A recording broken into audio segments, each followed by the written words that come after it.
जी welcome back जी। मेरे साथ मौजूद हैं गुलाम समदानी साहब, जिनसे बात हो रही थी पीआई के ज़वाल के हवाले से। और मेरा अगला सवाल भी इनके साथ पीआई के हवाले से है कि अभी कराची में जो हालिया हादसा हुआ उस रिपोर्ट को ये किस नज़र से देखते हैं। जी समदानी साहब। वैसे अगर आप देखा जाए तो दुनिया के अंदर जब कोई भी एक्सीडेंट होता है उस वक्त तक आपकी जजमेंट नहीं आती कि किसका फ़ॉल्ट है। सिर्फ हमारे ही मुल्क के अंदर ये सब चीज़ें होती हैं कि इंटरिम रिपोर्ट के ऊपर सारे डिक्लेरेशन हो जाती है कि पीआईए का फ़ॉल्ट था, कप्तान का फ़ॉल्ट था या इंजीनियर का फ़ॉल्ट था। ऐसे सिर्फ़ और सिर्फ अभी इंटरिम रिपोर्ट्स आई हैं, इसके अलावा कुछ भी नहीं आया है। और एविएशन पॉलिसीज़ के मुताबिक जब तक फ़ाइनल रिपोर्ट ना आ जाए जब तक आप किसी को ब्लेम नहीं कर सकते। अच्छा, इसके साथ ही जुड़ा हुआ एक और सवाल, जब से ये रिपोर्ट आई है उसके बाद हमारी कौमी असम्बली के अंदर भी गूंज हुई इस रिपोर्ट की, और जो हमारे वज़ीर हवाबाजी हैं उन्होंने एक अछूता बयान दे दिया कि जो हमारे पायलट हैं उनके लाइसेंस जाली हैं। मुझे तो ये बोलते हुए बड़ा ना वो एहतियात करना पड़ रहा है। तो आप बाहर रहते हुए इसको किस तरह देखते हैं? इससे हमारी जगहंसाई किस कदर हुई? बहुत बुरा इफ़ेक्ट हुआ है। एविएशन मिनिस्टर जो होता है वो एक रिस्पॉन्सिबल आदमी होता है स्टेट का। उसको नेशनल असेंबली के फ्लोर के ऊपर आके ऐसी बात करना ये बहुत ही शर्म वाली बात है। It's very Shem for us all of us. सबसे पहले तो अगर आप जाली लाइसेंस या डूबियस लाइसेंस अगर आप कहते हैं तो उसके ज़िम्मेदार जो है वो अथॉरिटी होती है, जो अथॉरिटी लाइसेंस इशू करता है। अब हमारे एविएशन मिनिस्टर साहब को यही नहीं पता है कि अगर कोई आपका 777 या A320 या ATR एयरक्राफ्ट अगर आप लेकर आते हैं, वो CPL लाइसेंस इशू होता है, कमर्शियल पायलट लाइसेंस, उसके ऊपर उसकी सिमुलेटर सिम कराई जाती है और वो लाखों डॉलर की एयरलाइन कराती है। जब आप सिम करने के लिए आपके पास सिमुलेटर पूरे मुल्क में मौजूद ही नहीं है तो आपको जाना पड़ता है यूरोप और USA। जब आप वहाँ से करा के लेकर आते हैं तो आपका मतलब ये है कि वो लोग भी पैसे लेके काम कर रहे हैं। ऐसा कोई नहीं होता। हाँ, एक चीज़ हुई है, जो कप्तान PIA के अंदर जॉब करना चाह रहा था, जो राइट हैंड साइड पे बैठता है को पायलट, उसको प्रमोशन चाहिए होती है, तो वो लेफ़्ट हैंड साइड आने के लिए, पायलट इन कमांड बनने के लिए वो क्या करता है कि कोई एक डिग्री ले ली, जाली डिग्री ले ली। जाली डिग्री का फ्लाइंग से कोई भी राब्ता नहीं है, कोई मतलब there is no any conjunction in that. आप जाली लाइसेंस एक तरफ और जाली डिग्री एक तरफ। जाली डिग्री हो सकती है, जाली फ्लाइंग लाइसेंस नहीं हो सकता। वो इस वजह से कि आपको एक तो यहाँ पे अपने पास भी टेस्ट देने हैं और बाहर जाके इसका सिमुलेटर कराना है। इस वजह से जाली लाइसेंस, मुझे तो नहीं समझ में आ रहा एविएशन मिनिस्टर साहब ने किस तरीके से डूबियस लाइसेंस कह दिए। यस, कोई वाइवा के अंदर, कोई टेस्ट के अंदर किसी ने कोई कुछ कर लिया होगा, बट लाइसेंस किसी भी तरह फ्लाइंग लाइसेंस जाली नहीं हो सकता। और अगर जाली है तो आप PIA से ज़्यादा सिविल एविएशन को सवाल करें कि आपने कैसे इशू किया। अच्छा, ये बताइएगा कि दुनिया में क्या फार्मूला है, किस तरह से परखा जाता है पायलट की सहलियत को?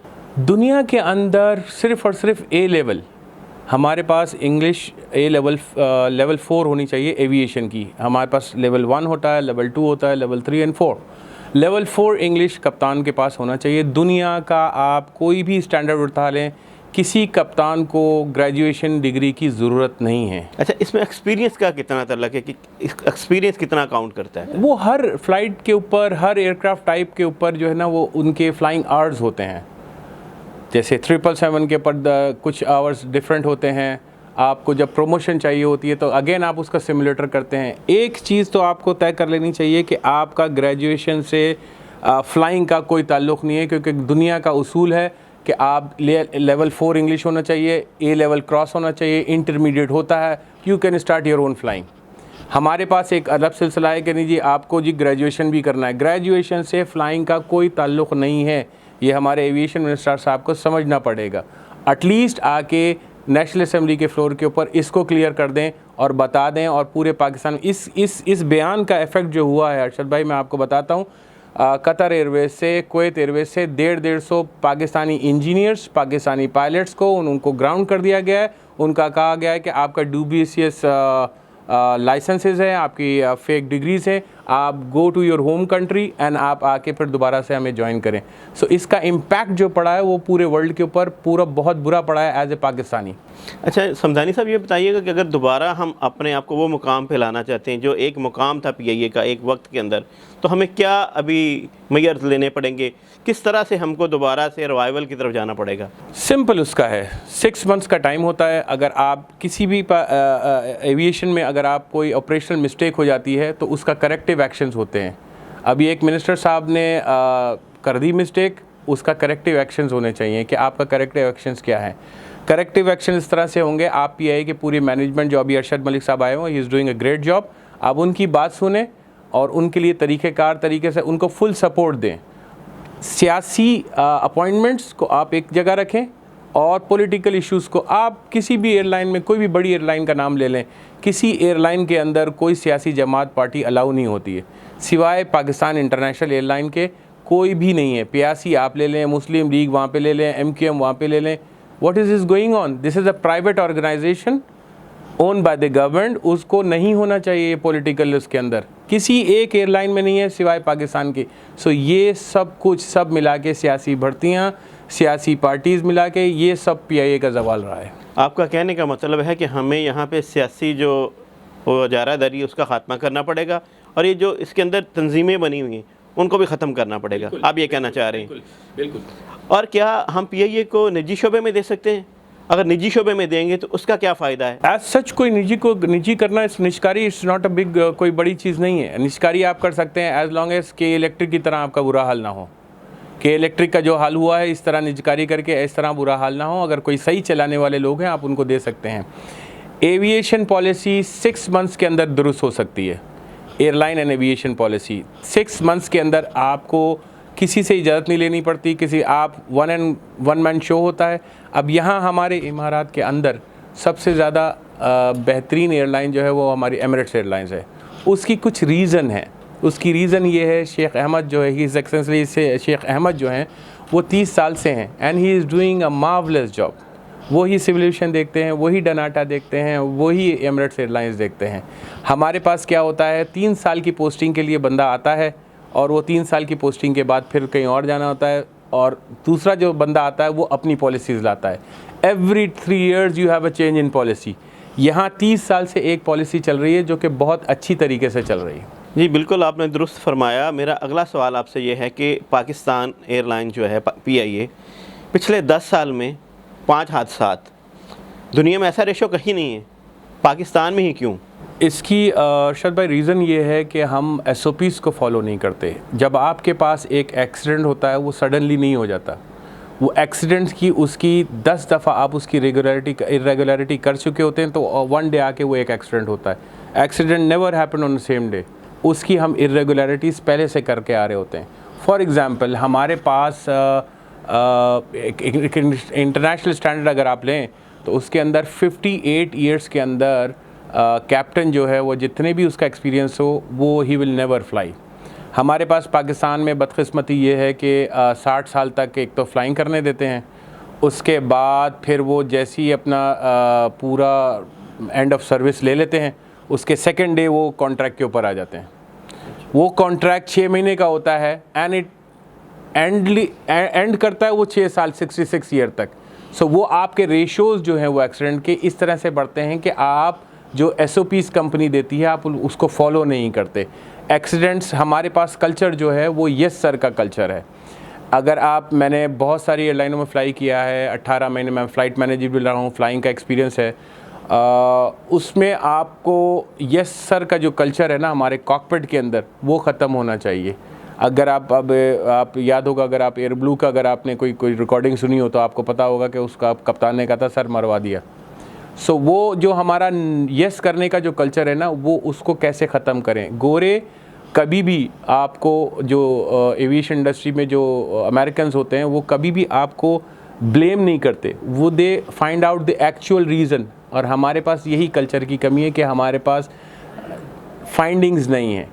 एक फॉर एग्ज़ाम्पल में आप चाइना से लेके अमेरिका जा रहे हैं और उस फ्लाइट के ऊपर कोई इरेगुलरिटी हो रही है तो वो जो 58 ईयर्स का जो बंदा जो फ्लाई कर रहा है वो कहीं पे नीचे ऑपरेशंस के अंदर, आजकल को नए सिस्टम आ गए हैं, आप पूरी फ़्लाइट को मॉनिटर करते हैं, व्हाट कैप्टन क्या मिस्टेक कर रहा है, क्या नहीं मिस्टेक कर रहा है। उसकी हर बड़ी एयरलाइन में, ये जितनी भी गल्फ़ की कंट्रीज़ हैं, उसकी एक कंट्रोल सेंटर है। जिस कप्तान ने कोई मिस्टेक करते हैं तो उसकी इरेगुलरिटी के उसके ऊपर जो है उसको एक्सप्लेनेशन जारी होते हैं। हमारे पास कोई चेक्स एंड बैलेंस का सिलसिला नहीं है, इस वजह से हमारे पास एक्सीडेंट का रेशियो ज़्यादा है। अच्छा, ये भी बताइएगा कि सुना है कि जो पायलट होता है उसका एक टाइम होता है, फ्लाइंग टाइम होता है, उसकी कितनी अहमियत है और हमारे क्या उसको फॉलो किया जाता है? जी, वो कराता है CDTL, crew duty time limitation. इसके अंदर PIA बहुत सख्ती से फॉलो करता है, लेकिन कुछ फटीग्स ऐसे होते हैं, जैसे कोई ओवर ड्यूटी के ऊपर जब CDTL एक्सीड कर देता है, उसके ऊपर दूसरी फ़्लाइट लग जाती है। लेकिन जहाँ तक का ताल्लुक़ है मेडिकल टेस्ट वगैरह का, उसके अंदर थोड़ा सा आपको साइको टेस्ट जो होता है वो प्रॉपरली क्लियर करना पड़ता है। बट बदकिस्मती से अभी जो भी हादसे हुए हैं उसके अंदर जो अभी इंटरिम रिपोर्ट्स जो आई हैं उसके अंदर जो है कुछ कप्तानों जो उसमें वो एलिजिबल नहीं थे, उन्होंने अपना मेडिकल क्लियर नहीं किया था, उस वजह से भी हो सकता है। अच्छा समदानी साहब, ये बताइएगा कि 16 साल से आप UAE के अंदर अपनी खिदमत सर अंजाम दे रहे हैं और बड़े एहसन अंदाज में दे रहे हैं, क्या पाकिस्तान में भी आप अपनी खिदमत को अंजाम दे सकते हैं और आपको पाकिस्तान गवर्नमेंट से क्या चाहिए कि किस तरह की आपकी सपोर्ट हो ताकि आप पाकिस्तान को भी सर्व कर सकें? मेरी अपनी फीलिंग है कि मैंने अब बताया आपको कि मेरे अपने 2 एंटोनॉफ 12 हैं जो काबुल के अंदर बेस है। मेरी अपनी फीलिंग है कि मुझे ये चीज़ अपने मुल्क से करना चाहिए। बदकिस्मती ये रही कि मैं अभी लास्ट नवंबर के अंदर सिविल एविएशन पाकिस्तान में था और मिनिस्ट्री में था, ताकि उनसे पता करूं कि मैं किस तरह से airport aircraft operating certificate AOC होता है वो किस तरह से लिया जाए। दो स्टैंडर्ड प्रोसीजर है वो 12 महीने का है, सो वो दे रहे थे मुझे 4 महीने के अंदर पूरे प्रोसीजर आप फुलफ़िल करें एंड देन आप अपने 7 करोड़ रुपये लगाएं और आपने पूरे वो नहीं देने, फ़ीस नहीं देना, आपने सिर्फ बैंक के अंदर कैश रखना है। मैंने कहा ठीक है, ओके, 7 करोड़ लगाते हैं और फिर 7 करोड़ का डेफिनेटली मुझे जहाज़ भी ख़रीद के लेकर आने थे। मैंने 14 करोड़ रुपए लगा दिए उसके ऊपर। अब जब मेरा वहाँ पे काम चल पड़ता है, मेरा रिहाइश शारजा के अंदर है, दुबई के अंदर है, मेरा पूरी फैमिली पूरी इधर सेटल है, जब मैं वो 14 करोड़ को 28 करोड़ में बना लूँगा तो वो पैसा आप ले जाने की पॉलिसी क्या है आपके पास? तो उन्होंने सीधा कह दिया कि this is none of our business, ये आप NAB का आप करेंगे, नेशनल अकाउंटिंग ब्यूरो जो है ना वो आप उनसे इजाज़त देंगे। जब आप अपनी किसी कस्टमर को फैसिलिटेट ही नहीं कर सकते तो आप नया बिज़नेस या अपने लोगों को कैसे एकोमोडेट करेंगे? जी बिल्कुल, आपका मतलब ये हुआ कि अगर कोई पाकिस्तानी बिजनेसमैन UAE से जाके पाकिस्तान में बिज़नेस करना चाहता है तो उसको NAB का डर भी है और NAB के साथ उसका माहौल साजगार नहीं है, ये कहना चाह रहे हैं? जी बिल्कुल ऐसी बात है। जब आप जाते हैं वहाँ पे अपना इन्वेस्टमेंट करते हैं, एयरक्राफ्ट लेकर जाते हैं, तो वहाँ पे कोई क्लियर पॉलिसीज़ नहीं है कि कौन से NAB और कौन सी एविएशन पॉलिसी में आपके क्या क्लॉजेज़ हैं। There is no such definitions कि आप अगर इन्वेस्टमेंट लेकर आते हैं तो आपको ये कंफर्ट्स मिलेंगे।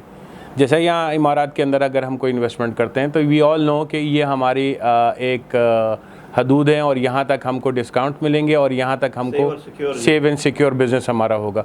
वहाँ ऐसा कोई सच नहीं है। अच्छा, आखिर में आप ये बताइएगा कि इस इंडस्ट्री में आने के लिए जो नए लोग आना चाहते हैं उनके लिए एक पैगाम दे दीजिएगा कि किस तरह से वो इस इंडस्ट्री में आ सकते हैं।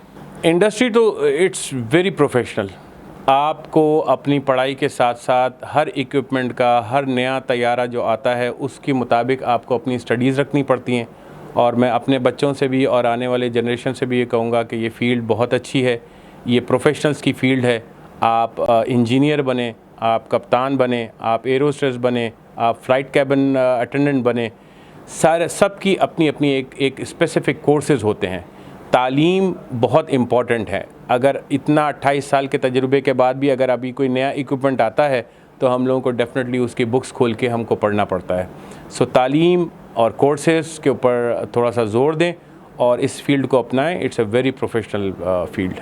जी नाज़रीन, जो आज हमारे मेहमान शख्सियत थे ग़ुलाम समदानी, एविएशन के बिज़नेस से वाबस्ता थे। आज उन्होंने इंतहाई मालूमाती गुफ्तगू की है और हमारा मकसद भी यही है प्रोग्राम का कि हम हर प्रोग्राम के अंदर मुख्तलिफ़ शुबाह ज़िंदगी से तजर्बाकार लोगों को लेके आएँ ताकि उनका तजर्बा आपके साथ शेयर हो, आपकी मालूमात में इजाफ़ा हो। आज के लिए इतना ही और मिलते हैं नए मेहमान के साथ अगले प्रोग्राम में। मुझे और मेरी टीम को इजाज़त दीजिए। अल्लाह निगहबान।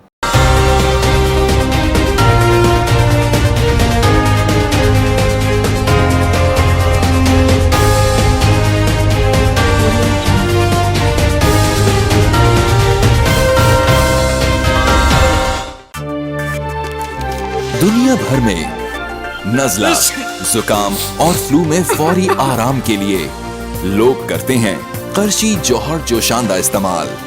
और अपनों का ख्याल लीजिए दिन में 3 बार। Natural herbal product, chocolate, honey और शुगर फ्री में भी दुनिया ने माना the best of Asia, Qarshi Johar जोशांदा।